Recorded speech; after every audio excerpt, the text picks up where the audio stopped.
Okay, one new thing for today. If we were in school today, I would have talked to you about elevator problems. Really, imagine that you're standing in an elevator, but you're standing on a bathroom scale. Okay? So if the elevator isn't moving, then your FG and the FN will be equal. And I know we talked about, and I hope you remember, the fact that what the bathroom scale reads is really the normal force. Okay? So if the elevator isn't moving, then the bathroom scale will just read your weight. But interesting things happen if the elevator begins to move. Okay, so this is just going to be a sum of the forces question, but it's going to be in the y direction. This time the sum of the forces in the y won't be 0. And as you begin to move, have you ever noticed in an elevator, if you're in a really long shaft, and as it begins to move up, you feel your stomach lurch? Or when it begins to move down, you feel your stomach move. And it's all because of this. So let's suppose that first we'll say the elevator is accelerating upward at a rate of 2 meters per second squared. So you're stopped and it begins to move up at a rate, accelerate up at a rate of 2 meters per second squared. And let's make your mass 50 kilograms. Okay, so we would do sum of the forces in the y direction, and this time it's not going to be 0. So going up will be the F of the scale, and going down will be FG, and that will be equal to MAY. And the question would be, what's the scale read? Because what the scale reads is what's called your apparent weight. It's not your real weight, but it'll make it look as if your weight has changed. So apparent weight is what the scale will read. It'll be in newtons, and then we can turn that into what does your apparent mass look like. So we're solving here for F of the scale.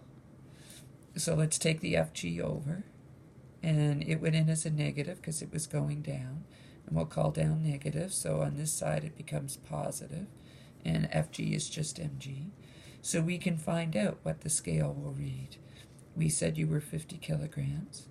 We said that it's accelerating upward at a rate of 2 meters per second squared, and it's upward, so it's positive, plus 50 kilograms times 9.81 meters per second squared. And we don't put this in as negative because we already put the negative in up here. Okay, so don't put it in twice. So we get an F of the scale to be, the first term is 100 newtons, and the second term is 490.5 newtons. So our apparent weight becomes 590.5 newtons. It looks like we weigh 100 newtons more than we would have normally. If we want to find out what's our apparent mass, we would just take our F of the scale and divide by g, because remember, weight is just mg, so apparent weight will be apparent mass times g. So 590.5 divided by 9.81. And we'll get our apparent mass to be, that one I have to do in the calculator.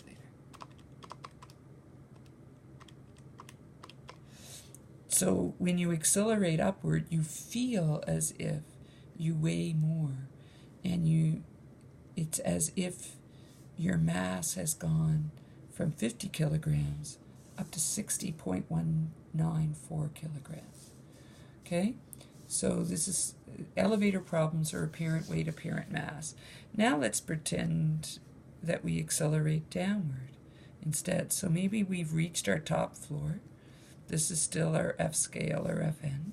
Same thing. I'm just calling it scale to remind you that it's our apparent weight. We're still going to be 50 kilograms. And let's suppose we're going to accelerate downward this time at a rate of 3 meters per second squared.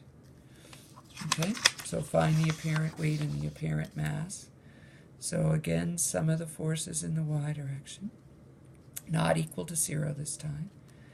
We'll still call up positive, so F scale will be positive, FG will be negative, and we're still solving for what is the scale reading to get our apparent mass, apparent weight. The FG comes over, so it becomes positive. We're still 50 kilograms. But this time you're accelerating downward, so it goes in as a negative 3. And again, the G still goes in as a positive because we already looked after its negative right here. So F scale will equal, this will be a negative 150 newtons plus 490.5 newtons.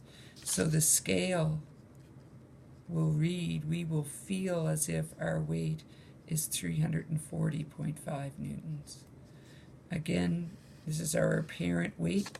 From this we can find our apparent mass by dividing it by 9.81.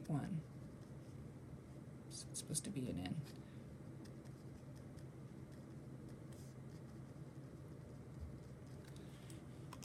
So 340.5 divided by 9.81. And we find out that our mass now looks like it's 34.7095 kilograms. So a significant shift in the parent weight and mass with those kind of accelerations. You need a pretty long elevator shaft to get this big of an acceleration. In the one at school with only 3 floors, it's only going to accelerate a much tinier amount than that. But if you were standing on a bathroom scale that had a needle, not on an electronic one, but one with a needle, you would actually see the needle move as you started to accelerate upward. The problem is when it's only a couple of floors, it doesn't accelerate for very long before it has to start to slow down. But you would see the needle move.